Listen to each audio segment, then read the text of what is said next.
Alors, Pauline Condomine, bonjour, merci d'accepter cet échange, hein.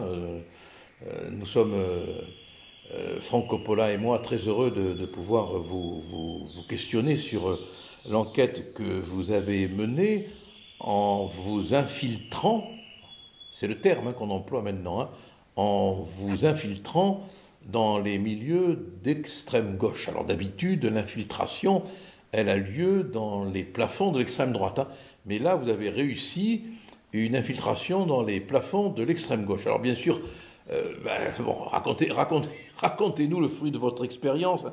Vous avez, je crois que vous avez pu approcher Urgence Palestine, les soulèvements de la terre, le collectif des sans-papiers, les antifas qui sont des FA, hein, la jeune garde, etc. Bon, racontez-nous votre expérience d'immersion dans ce milieu-là. C'est ça, c'est exactement ça. Moi, ça a commencé l'année dernière, en avril 2023. J'ai infiltré justement, je me suis rendue en immersion dans une association pro-immigration qui s'appelle Utopia 56. Je m'y suis rendue parce qu'à l'époque, elle occupait une école désaffectée, l'école Erlanger dans le 16e arrondissement, où elle logeait plusieurs centaines de dits MNA, donc des personnes qu'elle appelait MNA, qui étaient en réalité des clandestins, dont la demande de reconnaissance de minorité n'avait pas été acceptée. Et moi, j'ai été vraiment mue par une certaine curiosité, c'était d'aller voir concrètement qu'est-ce qui se passait derrière le décor et qui étaient ces fameux MNA dont l'association parlait. Parce que c'est vrai que dans les médias, c'était pas vraiment analysé, c'était pas vraiment décrypté en fait ce phénomène et ce qui se passait réellement. Et donc j'y suis allée et je me suis rendu compte voilà, qu'effectivement ces MNA n'étaient pas vraiment des mineurs, en tout cas pas reconnus. Mais ce qui m'a vraiment intéressée quand je me suis rendue dans ces associations, c'était le profil des bénévoles et leur méthode. C'est ça qui m'a marquée et qui m'a surprise, c'est-à-dire que je me suis rendu compte que les bénévoles utilisaient les clandestins à des fins politiques. Ils les contraignaient à manifester, parfois des nuits entières devant l'hôtel de ville.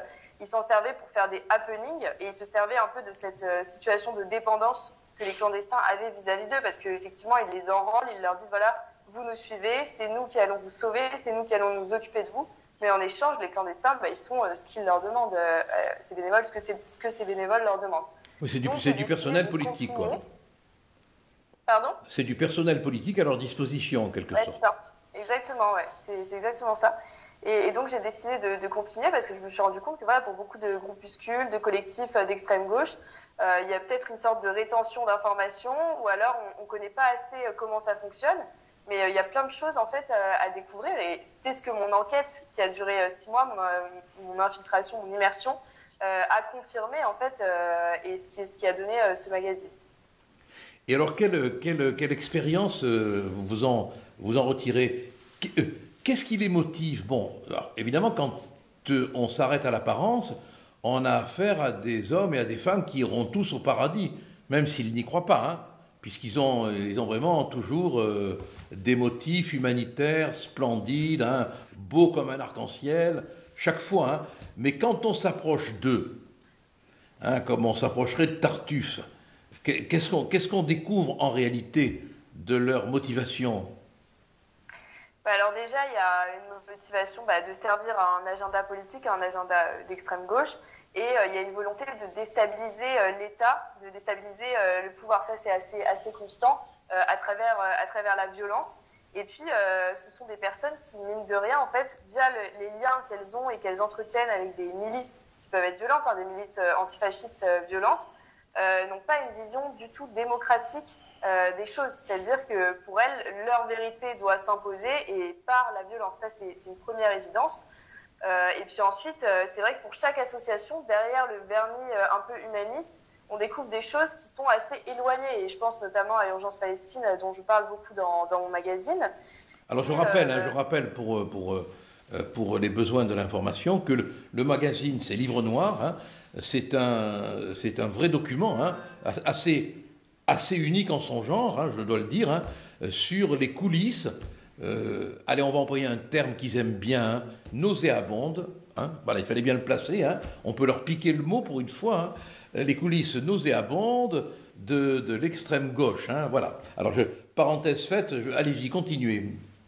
C'est ça. Et en fait, on pourrait se dire que c'est une association de soutien aux civils palestiniens dans le cadre de la guerre entre Israël et le Hamas. Et en vérité, quand j'y suis rentrée, je me suis rendu compte que c'était un véritable réseau pro-Hamas, donc vraiment qui fait l'apologie permanente du 7 octobre, et aussi que c'est un peu le parfait paravent qui peut cacher une convergence des luttes très étonnante entre des personnes vraiment d'extrême gauche, qu'elles soient marxistes, que ce soit des féministes radicales, et des vecteurs de l'islam politique en France. C'est-à-dire que je me suis retrouvée en fait dans des réunions avec des islamistes, concrètement, même certains fichiers S, et des féministes radicales qui, de leur côté, organisent des réunions interdites aux hommes cisgenres. Donc des personnes qui, a priori, n'ont pas vraiment beaucoup d'intérêt en commun. Ouais. Et ces personnes-là assument cette alliance parce qu'elles ont la même haine, en fait, de l'Occident et de notre État. Donc c'est ça qui est assez effrayant, parce que tout ça, on pourrait croire que c'est un problème qui est lié à ce qui se passe à l'étranger, mais ce n'est pas le cas. Ça touche la France.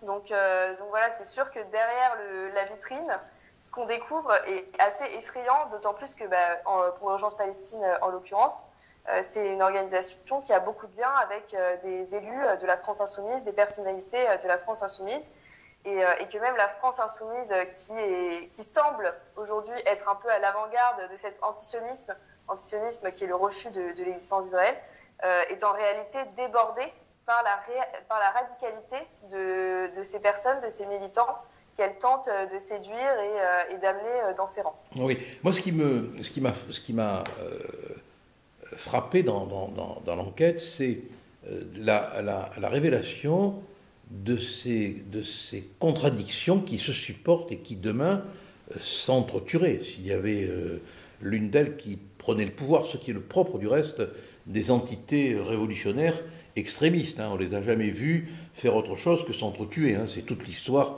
des mouvements révolutionnaires extrémistes. Comment arrive-t-il à cohabiter, quoi? Il y a vous avez ressenti une telle haine de l'État et de l'Occident, les deux étant liés, qui permet cette soudure.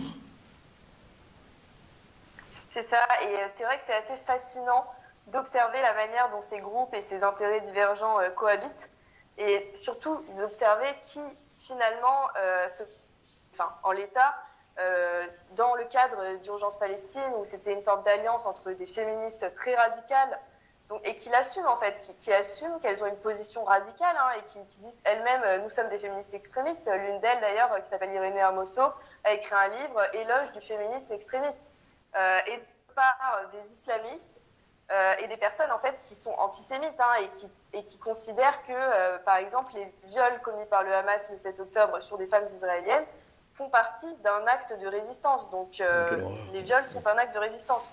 Ouais. Et en fait, finalement, la compromission, elle part et elle arrive aux féministes qui vont finir par cautionner le fait de ne pas dénoncer les viols, le fait de se taire par rapport à ces viols, parce que pour elles, comme elles sont dans une sorte d'intersectionnalité des luttes, donc le fait de considérer qu'il y a des personnes qui vont être à l'intersection de plusieurs dominations et qu'on peut subir du racisme, du sexisme, etc. Il y a un peu une sorte de concurrence victimaire qui se crée. Et pour elle, un soldat du Hamas qui va violer une femme israélienne est une victime systémique de l'État d'Israël. Et donc, il est excusé de commettre des viols sur des femmes israéliennes parce que les femmes israéliennes sont coupables par nature d'habiter dans l'entité sioniste selon leurs termes. C'est l'essence du nazisme, c'est l'essence du fascisme, c'est l'essence du totalitarisme. Je veux dire, si vous vous reportez aux pères fondateurs, Robespierre, Marat et Saint-Just, la fin justifie les moyens. La fin justifie les moyens. Bon, voilà. Quand vous pensez qu'on a pu élaborer une loi des suspects, on était suspect parce qu'on n'avait pas les idées qu'il fallait avoir. Quoi. Voilà. C'est l'essence du totalitarisme, absolument. Et ces gens-là, comme toujours, font la leçon. Quoi. Et alors, parlez-moi un peu du collectif. Vous allez dire que c'est une obsession chez moi, mais bon, le collectif des sans-papiers. Alors, qu'est-ce que vous avez découvert, là, si vous êtes allé au contact, là? Vous venez de dire la fin justifie les moyens, et c'est à peu près ce que j'ai découvert dans le collectif de sans-papiers. parce que effectivement, je me suis rendu compte que les militants qui gèrent et qui chapeautent ce collectif, qui sont des militants français, comme vous et moi, qui gèrent un collectif avec des étrangers clandestins, un collectif de sans-papiers. Et bien en fait, ces militants aident les clandestins à régulariser, à faire leur dossier de régularisation qu'ils vont ensuite déposer à la préfecture. Mais en échange de cette aide, il faut que les clandestins ils aillent pointer en manifestation. Donc il faut qu'ils aillent servir la cause de l'extrême gauche. Et quand je parle de manifestation, il y a certes des manifestations pour demander la régularisation des sans-papiers, mais il n'y a pas que ça. Il y a la manifestation contre la loi Darmanin, il y a des manifestations contre le Rassemblement national, contre les meetings du Rassemblement national. Et il y a même eu une manifestation contre notre média Livre Noir en septembre 2023 parce qu'on organisait un débat sur l'immigration. Voilà, donc, tout ça est bien organisé. Hein. C'est très bien organisé.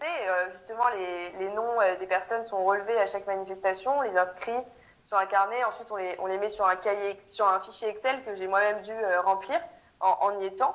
Et effectivement, les migrants clandestins ne sont pas considérés comme une fin en soi, ils sont considérés comme un moyen de faire avancer la cause de la politique d'extrême gauche. Et en fait, je dirais que même les clandestins ne sont pas assez bons pour ces militants, c'est-à-dire que ce n'est pas des assez bons clandestins parce qu'ils sont obligés de les faire pointer en manifestation pour qu'ils les aident. Et puis même, certains clandestins, justement, beaucoup d'ailleurs pensaient que la loi Darmanin pouvait être une bonne opportunité pour eux, parce que via l'article 4 bis, ils auraient pu être régularisés par la régularisation via le travail, parce que la loi prévoit un volet de régularisation par le travail. Sauf que les militants, eux, étaient très embêtés de voir que les clandestins, finalement, pensaient que la loi pouvait être une bonne chose. Et donc, ils essayaient de les convaincre à tout prix qu'il fallait qu'ils s'opposent à la loi et qu'il fallait qu'ils continuent de militer contre la loi. Ah oui, d'accord. Ah oui, non, c'est vachement intéressant, ça. Oui, d'accord. En définitive, ça nous ramène au léninisme de 18-19, hein. 1918, 1919, 1917, hein, le matériel humain compte pas, quoi. Hein. C'est ça. Mais alors, on parlait de la faim tout à l'heure. Hein. Quelle faim ignoble poursuivent-ils en dehors d'une faim psychiatrique? C'est une bonne question, mais moi je pense que derrière il y a quand même une volonté de destruction. Je pense que ces associations immigrationnistes, elles veulent quand même détruire les frontières in fine et détruire même toute la notion de nationalité, d'étrangers, de français. En tout cas, l'aide du migrant, elle n'est pas la fin en soi. C'est pas la fin en soi. C'est clair, oui, bien sûr. Ils s'en foutent. Qui sont sur notre sol. Bien sûr. Voilà. La fin en soi, c'est d'être submergé, de se laisser submerger et d'accueillir tout le monde. C'est ça, et de faire déstabiliser aussi l'État. Ouais, j'en ai rencontré pas beaucoup, hein, quelques-uns, dans des affrontements, hein, mais qui quelquefois ont débouché sur des discussions. J'ai surtout senti chez eux, moi, une haine profonde d'eux-mêmes, quoi. Avec des histoires personnelles complètement psychiatriques. Hein. C'est possible. Je pense que effectivement, ça peut peut-être expliquer une partie. Surtout, là, je repars sur Urgence Palestine, mais des féministes qui elles sont françaises et qui en fait vont militer pour le port du voile. Et vont oui, c'est ahurissant, quoi. C'est énorme. Ça, avec des personnes indigénistes qui passent leur temps en fait à fustiger les blancs. Et en fait, c'est quelque chose qui était marquant dans ce collectif féministe radical dans lequel j'étais, c'est qu'elles avaient fait une réunion, donc c'était un peu avant que j'arrive, mais elles avaient fait un compte rendu de cette réunion où en fait elles s'étaient posé la question comment mieux accueillir les personnes noires chez nous, parce que il faut les favoriser, parce qu'on a été, parce qu'on a des privilèges, on a un privilège blanc. Et donc, elle s'était posé des questions pendant plusieurs heures. Comment faire? Est-ce qu'il ne faudrait pas peut-être même les aider financièrement, leur laisser plus la parole pendant les réunions, etc. Donc, il y a une forme de culpabilité qui semble très importante, effectivement. Oui. Et quelle réaction l'enquête a provoqué? Est-ce que vous avez eu des menaces? Est-ce que vous avez eu des rencontres? Alors, j'ai eu effectivement des menaces parce que mon numéro, alors j'ai utilisé évidemment un numéro distinct de mon numéro personnel pour mener cette enquête, heureusement. Et ce numéro, en fait, a fait le tour un peu des réseaux antifascistes, dont des réseaux que j'observe un peu de loin. Donc, je l'ai vu moi-même faire le tour de ces réseaux et j'ai reçu effectivement beaucoup d'appels sur mon téléphone dédié à l'infiltration et des menaces par répondeur, voilà, disant qu'on allait me retrouver, qu'on allait me mettre en sang, etc. Donc je pense que c'était un peu des menaces de personnes peut-être opportunistes qui ont vu mon numéro circuler. Je pense, en tout cas, j'ai pas reconnu la voix ou l'identité de personnes que j'ai côtoyées et je ne pense pas que ces personnes-là m'aient contacté directement. Mais comme mon numéro a beaucoup tourné, évidemment, j'ai reçu quelques menaces et puis maintenant, je prends des mesures de sécurité, je fais attention lors de mes déplacements, etc. C'est sûr qu'on reçoit des menaces tous les jours et puis même je reçois aussi des commentaires très désobligeants, par exemple suite à mon enquête sur l'urgence Palestine, où voilà, on m'explique que je suis une sioniste, que je suis un agent d'Israël, parce qu'il y a quand même un racisme très fort. Je vous rassure, je connais. Voilà, moi, après ça je m'en doutais, c'était sûr. En ayant analysé ces groupes, en ayant été à l'intérieur, en ayant vu à quel point le sionisme est une obsession pour ces personnes, ça ne m'étonne pas du tout. Ils sont profondément antisémites. Il y a un véritable terreau antisémite. C'est indiscutable. En fait, ce qui est très marquant, en fait, c'est que quand on lit, par exemple, le pamphlet antisémite de Drummond, il explique, il y a une phrase en fait très forte dans l'introduction où il dit tout part du juif, tout revient au juif, quelque chose à peu près comme ça. Oui. Et pour ces groupes-là, c'est exactement la même chose, mais avec le terme de sionisme. C'est-à-dire que tout part des sionistes, tout revient aux sionistes, et en fait, le monde est analysé à l'aune de cette question, de la question du sionisme. C'est un vrai complot pour eux, et d'ailleurs ils le disent, ils disent qu'il y a un complot sioniste. Et oui, en fait, voilà, c'est la vieille histoire. C'est le complot sioniste. C'est la vieille histoire. Exactement, c'est de la vieille histoire. Ouais. C'est juste qu'ils veulent pas s'avouer eux-mêmes et ils veulent pas employer le mot juif parce qu'ils sont quand même un minimum d'intelligence de savoir que s'ils disent qu'il y a un complot juif, ça va moins bien passer que s'il y a un complot sioniste. Mais les ressorts psychologiques, les ressorts idéologiques sont exactement les mêmes. Comme par hasard, il y a le mot complot. Oui. Ça, on ne l'emploie pas pour d'autres pays, pour d'autres conflits. Complot juif, complot antisémite, on retrouve le mot complot comme dans les années 30-40. C'est exactement pareil. Et sous Drummond, on parlait de complot juif. Tout à fait. Il ne faudrait quand même pas perdre de vue l'analyse des mots. Ils ont leur importance et là, ils signifient quand même quelque chose, je crois. C'est ça. Oui. Non, mais ça, c'est très marquant. Et quand en fait, on se dit que c'est assez facile de tomber dans cet univers. Parce que moi, j'ai passé beaucoup de temps quand même avec ces personnes-là. J'ai fait beaucoup de réunions.